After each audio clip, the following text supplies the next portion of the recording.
So we're joined here at the Africa Center for Strategic Studies by Nicole. She's a senior fellow at the Center for International Policy. Nicole, it's nice to have you here. Thanks. Nice to be here. Nicole has worked on issues relating to security sector reform in several African countries, including Burundi, which we're going to discuss this morning. So we're just going to go through a few issues and a few questions. What would you say are the noteworthy accomplishments of the Burundi security sector development program? Well, I would pick out four particularly important accomplishments, really. The first is the erosion of barriers to transparency in the security sector, which is extremely important, fundamental underpinning of dealing in security sector reform. There's growing acceptance of the principle that everybody, all stakeholders in Burundi, have the right to comment on issues pertaining to the security sector now. In practice, of course, that doesn't always work out exactly, but the principle is increasingly well established. Secondly, there's more frequent dialogue amongst really all key actors on security sector reform, and particularly on the importance and relevance of democratic governance of the security sector. And this dialogue increases trust amongst the different stakeholders, which again is very important for progress on security sector reform and development. I would say the third area is that the program itself has become an increasingly inclusive platform for dialogue on security sector reform and governance, because it started out with the two main defense forces, the police and the armed forces, as key stakeholders.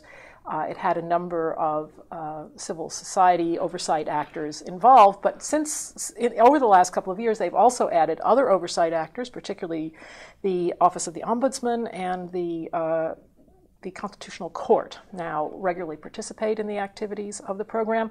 And very importantly, two additional security actors have become increasingly active. One is the National Security Council, and the other is, very interestingly, the National Intelligence Service, which has had a rather dubious record in terms of human rights, and it was a surprise that they wanted to participate, and it took a little while to decide that they could, in fact, do that, and they do that now on a regular basis.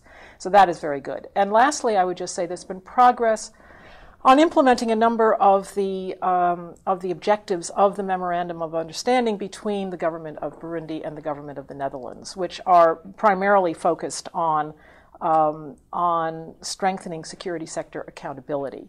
And, accountability particularly to, obviously to civil authorities, and adherence to national and international law. And I should say that the concept of fiscal accountability is increasingly being introduced to the security services. That's a really tough one, because they feel it's their prerogative to manage their money, and of course good practice suggests otherwise.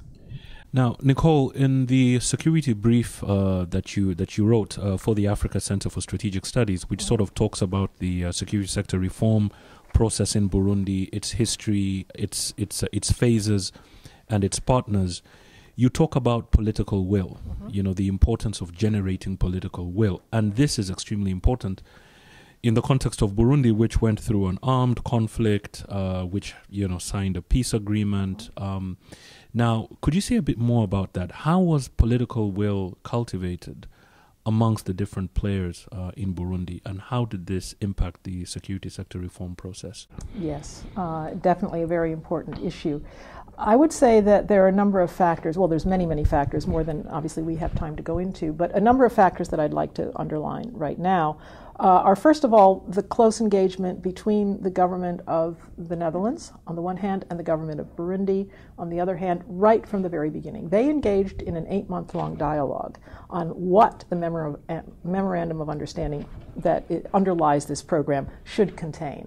And that was an important initial trust-building activity, and they began to get to know each other a bit. So that established the possibility for having serious dialogues on difficult issues, number one, but also it made the Burundians feel more of a partner. And then there has been continual engagement between the two governments, both formally through the program and at the high level. There's a high-level political committee, as is described in the policy brief, which is there to set the strategic and political direction of the program that meets really only about once a year, if that. But nonetheless, that's a formal mechanism. But also informally, on a practically day-to-day basis, the embassy of the government of the Netherlands is very much involved with its counterparts in the government of Burundi in an increasingly constructive way. I mean, that's a difficult balance, isn't it, to get right?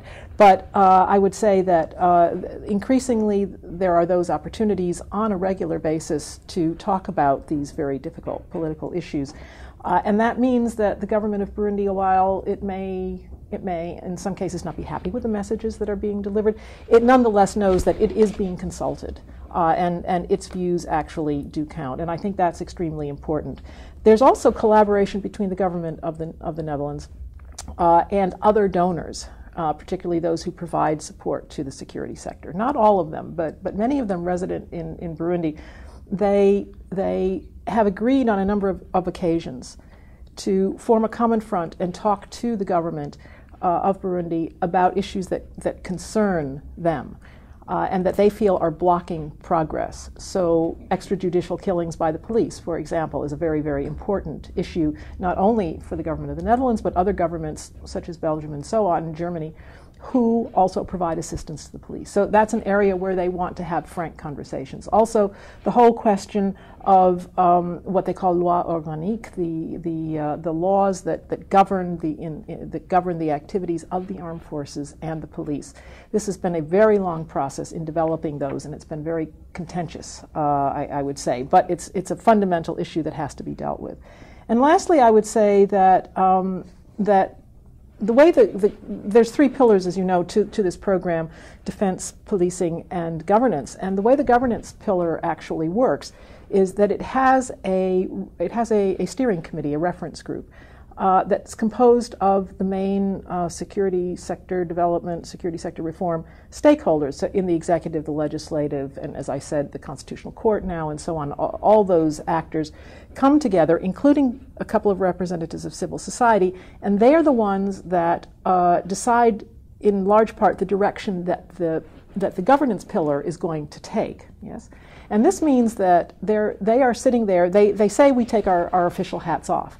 But in fact, obviously, as you well know, they're not going to make decisions on critical issues if it's something that goes absolutely against what the ministries or the organizations that they represent, the directions that they want to take. So this is an opportunity for testing out ideas, seeing how far things can go, developing relationships of trust so that difficult political issues can be dealt with. And I think that this is a really very important mechanism, particularly on the governance issue, because that is both so sensitive and so cross-cutting. So you have those people represented, and it's a means of addressing some of those issues. So I think those are really the key points, some of the key points in terms of political help to develop political will and commitment of both parties on this program.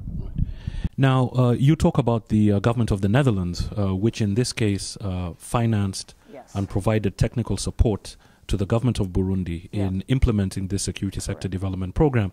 Now, one of the criticisms of security sector reform programs on the continent is lack of local ownership by host countries. Right. How was this problem resolved in Burundi? What lessons can we draw for other African countries? Exactly. Well, as I said, there was this 8-month discussion prior to the actual signing of the Memorandum of Understanding. And this gave the government of Burundi the opportunity to to influence the way in which the program, the way in which the memorandum of understanding was shaped, basically. Now, interestingly, people in both governments have told me that they didn't really know where they were going at the outset in 2008, 2009, as they were negotiating this memorandum of understanding.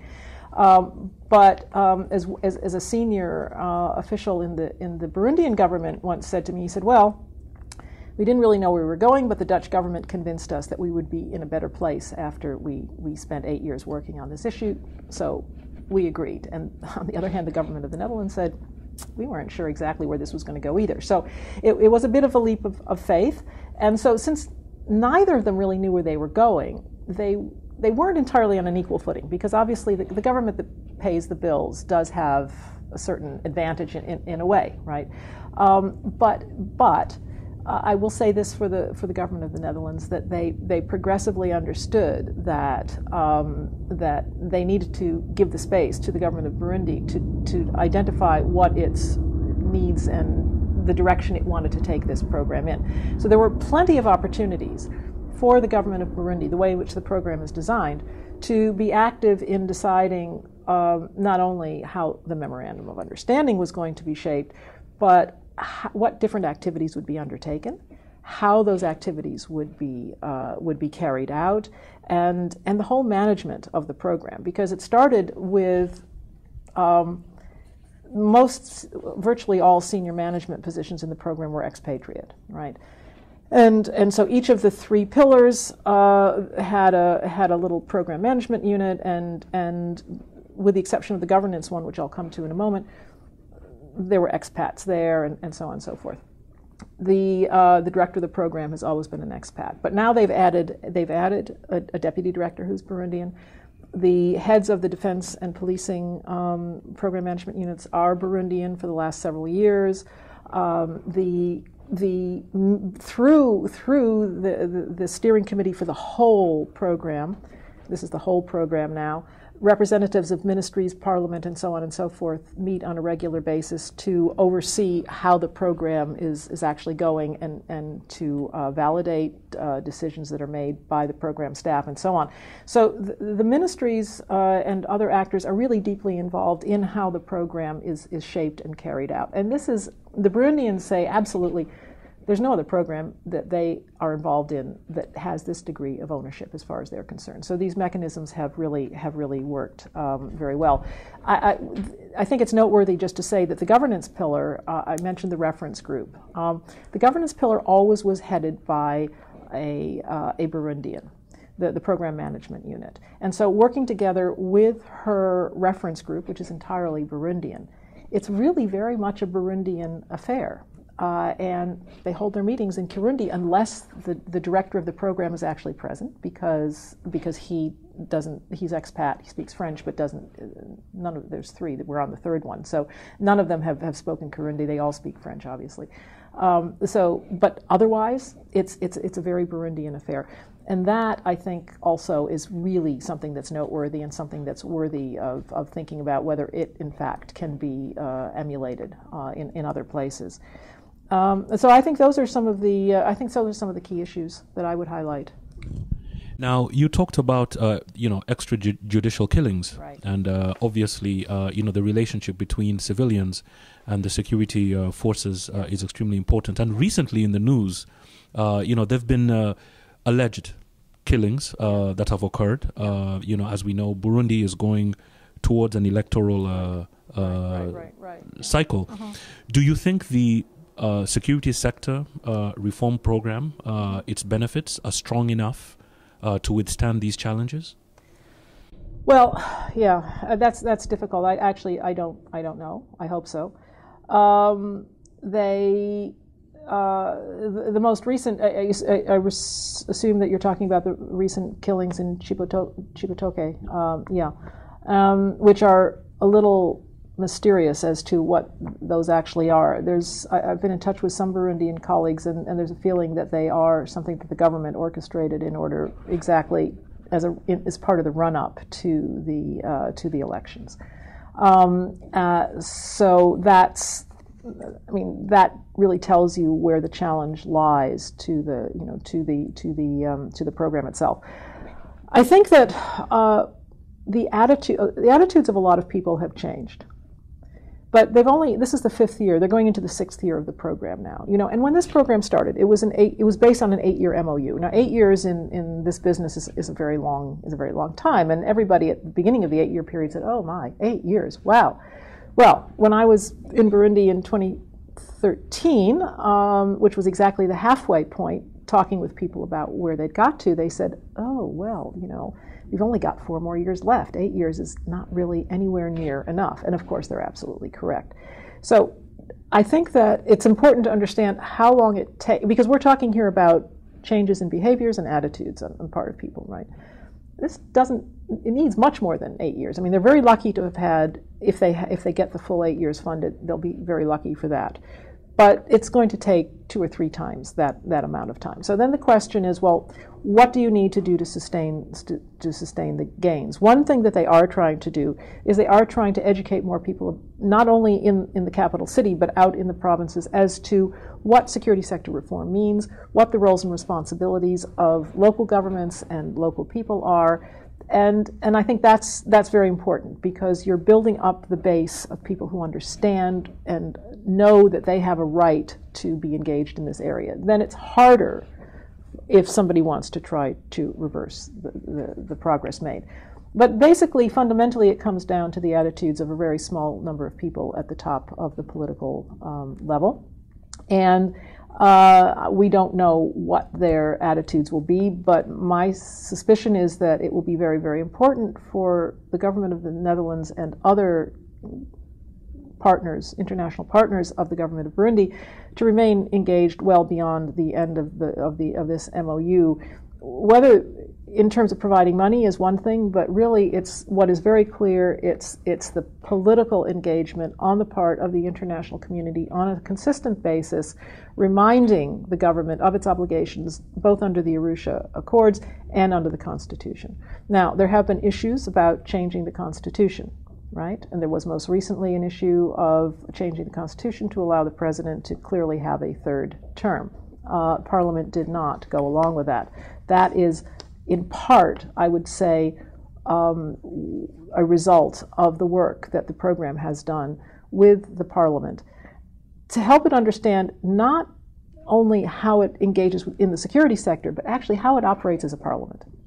And I think that's something that we tend to forget. That we tend to forget that we talk about, you know, improving the capacity of the Parliament to oversee the security services or to manage finances. People have to understand what it is to be a parliamentarian, and this program has been very helpful in that. And they've also helped civil society and other oversight actors in a similar way. So I think that it's pretty clear that there is a certain base there of where attitudes have begun to change, and you have seen some outcomes that reflect that. I think also that unless the international community remains really seriously engaged in Burundi over, I don't know, the next 10, 15 years, then even the best program in the world is not going to, you know, be able to sustain its advances if the political class decides it's not interested in it. So having discussed the governance issues, the political issues, the technical issues, what would you say are the 3 key lessons that other African countries might learn from the Burundian process? Sure. I think that it's hard to pick out 3, of course. But I think that the first one that I would say is that if you do want to strengthen democratic security sector governance, you must be prepared to engage politically. I mean, that's follows from what I've been saying, and engage at all levels. As I said, there's the program itself has mechanisms for engaging at the high political level, on the day-to-day working level, and on a sort of middle level. The problems that are facing a program such as the Burundi Security Sector Development Program, they are political, and they have to be addressed on a sustained basis. And as I've said, 8 years is in a way a luxury, and at the same time it's really only a beginning. But continued political engagement from all concerned is really important. I think you also need to have mechanisms within the program, as I've said, that place governance on an equal footing with activities that strengthen the effectiveness of the security services. And this program combines that. Very few, if any, other programs actually have a separate governance pillar that is dedicated to strengthening governance, both oversight actors and the governance of the security services themselves. And the MOU here is very, very important, because usually what you have is, you have grant agreements, and they're very complex, and they have log frames or results frameworks or business cases or whatever.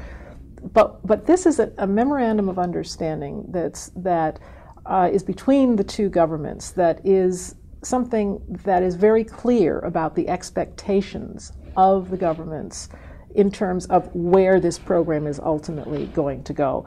So I think that those expectations all have to do with improving democratic governance of the security sector. So I think that those two mechanisms, dedicated capacity within the program and the overarching MOU, is a second very important lesson. And lastly, process. It's really about process. As I said, most programs, you come in, you have a log frame, you have a results framework, a business case, and we're going to go here, we're going to go there, we're going to use this much money to get that output. Right. No. That's not what this program does, really. It's about building trust, first of all, both between the donor, the government of the Netherlands, and the government and the recipient, the government of Burundi, but also, very, very importantly, amongst Burundians themselves. Because as you started out by saying, there are deep divisions within that society for many, many years. Those remain. They do remain, and hopefully they are becoming ameliorated, but still they remain. So trust building amongst the parties themselves amongst the national parties themselves is very important, and to this end, continual dialogue is extremely important. And I've been told by many Burundians that the SSD program is the only program that focuses on developing dialogue on security sector issues in the country, and is very highly regarded for that purpose. The MOU, as I said, is grounded in focusing. It focuses on improving democratic security sector governance. That is very clear. That is the objective. And also it adapts an iterative problem-solving approach. As I said, no log frame that says year 1 X and then by year Y that. No. Maybe they were a little bit too loose in their planning, but they've become a little bit more strategic in their planning.